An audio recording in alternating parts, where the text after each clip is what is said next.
우리는 계속해서 애굽에 임한 하나님의 심판, 또 애굽에 임할 하나님의 심판을 또 보고 있습니다. 이렇게 애굽에 대해서 벌써 석 장 가까이 우리가 이 심판에 대한 예언을 보고 있는데요.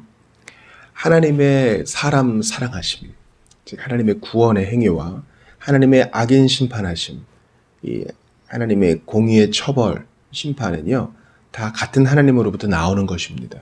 그러므로 하나님의 구원과 심판으로 말미암아 우리는 주님을 찬양해야 되고, 하나님의 구원과 심판으로 인하여서 그분을 더욱 알게 되며 하나님이 하시는 일로 인해 찬탄하게 됩니다.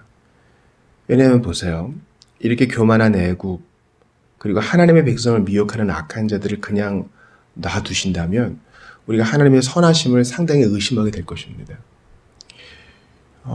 우리가 좀 의아하게 돼요. 이렇게 연약하고 부족한 죄인을 끝까지 사랑하시는 하나님의 사랑이 기이하기만 하고요. 또 악한 자를 이렇게 음부에까지 내리실 정도로 수월에 떨어뜨리시는 그 하나님의 이 공의의 정확한 시행에 우리는 또 놀라게 되고 가히 이해하지 못합니다. 사실 십자가 사랑이 바로 이 신비의 절정이겠죠. 그리스도의 부활과 재림이 바로 그 신비의 한가운데에 있겠죠. 성경의 모든 기사들이 다 그러합니다. 성령께서 눈을 열어주지 않으시면 이 자연인은, 거듭나지 않은 사람은 이해를 잘 못해요. 현대 이집트를 지금 비난하는 말이 아닙니다. 이들의 교만이 얼마나 컸고, 이들의 배도가 얼마나 컸으며, 이들의 부도덕이 얼마나 심각했고, 하나님의 백성을 얼마나 농락했는지 주님은 그를 구덩이에 내려가는 자와 함께 수월에 떨어뜨리겠다 이렇게 말씀하세요. 그러니 우리가 하나님을 믿지 않을 이유가 없습니다. 예수를 의지하지 않을 이유가 없습니다. 정상적인 판단력을 가진 사람이라면요, 예수 안 믿고 하나님을 의지 안 하는 게 상당히 손해라는 걸 알아요. 영혼의 세계에서 심판과 고통을 당한다. 그 처벌을 받는다. 이 땅에서의 기회를 날려버린 것에 대해서 하나님이 직접 국문하신다. 여러분, 이런 것을 생각할 때 하나님을 믿고 의지하는 게 정상적인 판단 아닐까요? 그러나 그 눈이 가려져 있으면 그 배후의 세계에 악한 영이 있다는 것을 분명히 증거합니다. 근데 오늘은 조금 다르죠. 이 애굽에 대한 심판을 얘기하다가 한때 백향목 같았던 애굽이 넘어졌는데 그것은 너만 그런 게 아니다. 옛날에 아수르라는 나라도 있었는데 아수르도 그랬다. 애굽아 네가 백향목과 같으냐? 아수르도 그랬다. 그러면서 3절 보세요. 볼지어다 아수르 사람은 가지가 아름답고 그늘은 숲의 그늘 같으며 키가 크고 꼭대기가 구름에 닿은 레바논 백향목이었느니라. 레바논 백향목, 솔로몬의 성전 지을 때 쓰였던 나무 아닙니까? 그렇게 훌륭한 목재였다. 5절 보세요. 그 나무가 물이 많으므로 키가 들의 모든 나무보다 크며 굵은 가지가 번성하며 가는 가지가 길게 뻗어나갔고, 아무튼 나무들 중에 최고였다는 것이죠. 그래서 공중의 모든 새가 그 큰 가지에 깃들이며 들의 모든 짐승이 그 가는 가지 밑에 새끼를 낳으며 모든 큰 나라가 그 그늘 아래에 거주하였느니라. 나라들 중 최고였다. 실제로 아수르가 그 지역에, 바벨 지역에 패권을 장악하지 않았습니까? 그래서 아수르는 북이스라엘을 멸망시키기도 했죠. 근데 문제가 생겼습니다. 그 어떤 나무도 이 레바논의 백향목 같지 못했다. 즉 이 아수르만큼 힘도 세지 못했고 아름답지도 못했다. 근데 보세요. 모든 나무가 시기할 만큼 아름다웠던 이 나무에 문제가 생겼습니다. 바로 10절입니다. 그러므로 주 여호와께서 이같이 말씀하셨느니라. 그의 키가 크고 꼭대기가 구름에 닿아서 높이 솟아났으므로 마음이 교만하였은지. 이것입니다. 교만이 패망의 선봉이요 넘어짐의 앞잡이입니다. 힘이 세졌어요. 레바논의 백향목처럼 뭐 월등해요. 다 그 그늘 아래 거예요. 이러고도 마음이 온전할 수 있는 사람은 여러분 거의 없어요. 신자도 예외가 아니에요. 여러분 돈 잘 벌고 사람들이 여러분 좋아하고 젊고 쌩쌩하고 아프지 않을 때 조심하셔야 돼요. 인생이란 어찌 그런지요. 꼭 그것을 잃어버린 후에야만 그 가치를 깨닫게 됩니다. 젊음도 그렇고요. 젊음의 가치가 얼마나 아름다운지 늙어봐야 아는 거죠. 돈도 그렇고요. 있을 때는 뭐 있는 듯 없는 듯 펑펑 쓰다가 없으면 아쉬워가지고 끙끙대잖아요. 건강은 안 그래요? 있을 때 이걸로 할 수 있는 일이 많고 봉사할 일도 많고 찾아갈 사람도 많은데 잃고 나서 후회하는 겁니다. 인간관계는 어떻습니까? 다 나 좋아할 때는 뭐 늘 이 사람 내 옆에 있을 것처럼 함부로 말도 하고 행동도 하고 놀리기도 하고 교만 떨다가 사람들 떠나가니까 외로워하면서 그때를 그리워하는 거예요. 여러분 교만은요 우리 평생에 대적해야 될 우리 불구대천의 원수예요. 중세시대 때 정리된 죽음에 이르는 7가지 죄 중에 저는 교만이 최고의 정점에 이르렀다고 봅니다. 교만. 이 건강한 자존감과는 다른 거예요. 오히려 우리는 건강한 자존감을 얘기하다가 교만 언저리에서 아슬아슬하게 지내다가 교만에 넘어지는 때가 얼마나 많은지 몰라요. 또 실상은 겸손의 외양을 취하면서도 교만할 때가 많죠. 내가 뭘요? 이러면서 자기를 오히려 그렇게 드러내는 경우도 있어요. 주님이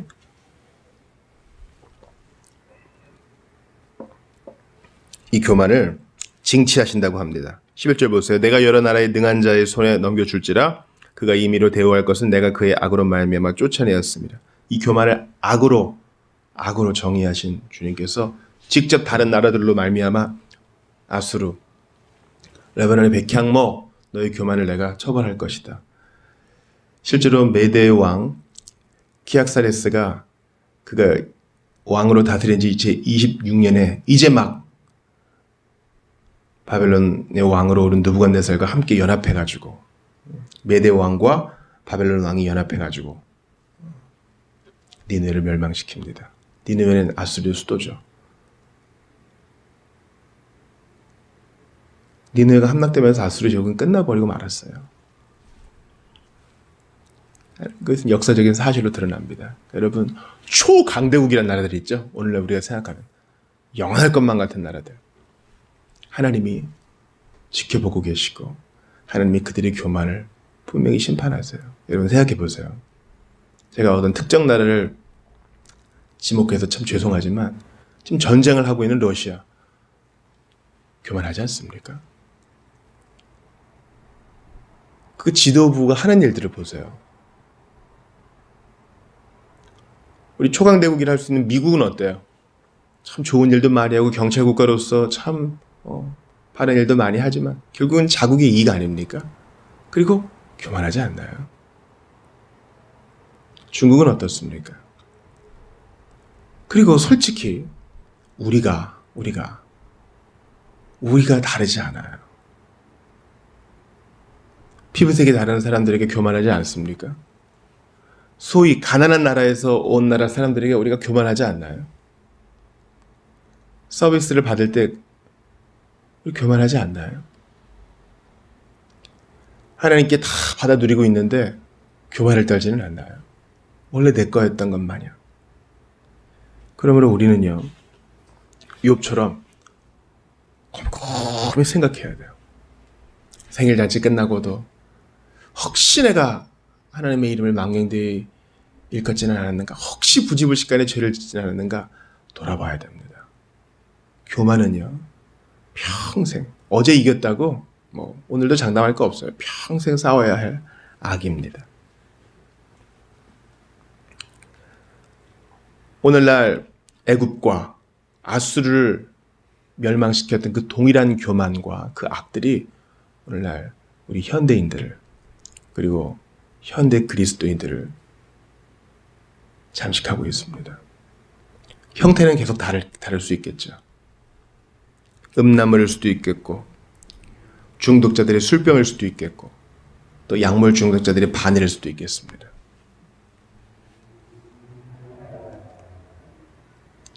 최대한 매력을 발휘하면서 우리에게 손짓을 하고 있죠. 레바논의 백향목 아수르는 스스로 취했습니다. 지 아름다움에 지가 취했어요. 자기의 강함에 스스로 반해버렸습니다. 그래서 교만해버렸습니다.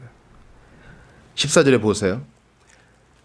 이는 물가에 있는 모든 나무는 키가 크다고 교만하지 못하게 하며 그 꼭대기가 구름에 닿지 못하게 하며 또 물을 마시는 모든 나무가 스스로 높아서지 못하게 함이니 그들을 다 죽음에 넘겨주어 사람들 가운데에서 구덩이로 내려가는 자와 함께 지하로 내려가게 하였습니다. 주님은 교만을 꺾으셔요. 애굽의 팔을 꺾으신 주님께서 아수르의 교만을 꺾으셔요. 우리가 뭔가를 의지하고 있다면 주님이 그걸 꺾으실 겁니다. 하나님 말고 절대적인 우리의 신뢰의 대상은 없어요. 사람은 더욱 그래요.